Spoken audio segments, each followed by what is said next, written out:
દાહોદના સિંગવડમાં મુખ્યમંત્રીના આગામી કાર્યક્રમની પૂર્વ તૈયારીઓને અપાયો આખરી ઓપ। કલેક્ટર યોગેશ નિરગુડેની અધ્યક્ષતામાં ઉચ્ચ સ્તરીય સંકલન બેઠક યોજાઈ।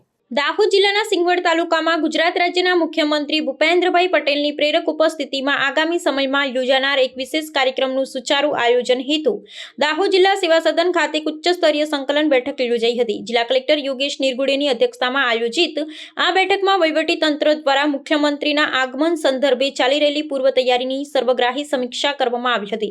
કલેક્ટરે તમામ સંબંધિત વિભાગના અધિકારીઓને કાર્યક્રમને સફળ બનાવવા માટે સંપૂર્ણ સજ્જ રહેવા અને સમયસર કામગીરી પૂર્ણ કરવા અંગે જરૂરી સૂચનો કર્યા હતા। આ સમીક્ષા બેઠક દરમિયાન કલેક્ટરે ઉપસ્થિત અધિકારીઓને સોંપવામાં આવેલી જવાબદારીઓએ સમય મર્યાદામાં અને દોષ રહિત રીતે પૂર્ણ કરવા કડક સૂચના આપી હતી। કાર્યક્રમ સ્થળે વિશાળ જનમેદની એકઠી થવાની સંભાવનાને પગલે કાયદો અને વ્યવસ્થા, વાહન વ્યવહાર નિયમન, વાહન ઊભા રાખવાની વ્યવસ્થા અને નાગરિકોની સુવિધા માટે બેઠક વ્યવસ્થા અંગે ઝીણવટભરી ચર્ચા થઈ હતી। આ ઉપરાંત પીવાનું શુદ્ધ પાણી, આરોગ્ય સેવાઓ, અવિરત વીજ પુરવઠો, સ્વચ્છતા, અગ્નિશમન, સુરક્ષા તેમજ વાતાવરણને ધ્યાનમાં રાખી મંચ, મંડપ અને શીતક યંત્રોની વ્યવસ્થા સુનિશ્ચિત કરવા પર વિશેષ ભાર મૂકવામાં આવ્યો હતો। નાગરિકોની સુરક્ષા અને સુવિધાને સર્વોચ્ચ પ્રાથમિકતા આપવાનો નિર્દેશ કરતા કલેક્ટરે તમામ વ્યવસ્થાઓનું અગાઉથી જ સઘન આયોજન પાડવા જણાવ્યું હતું।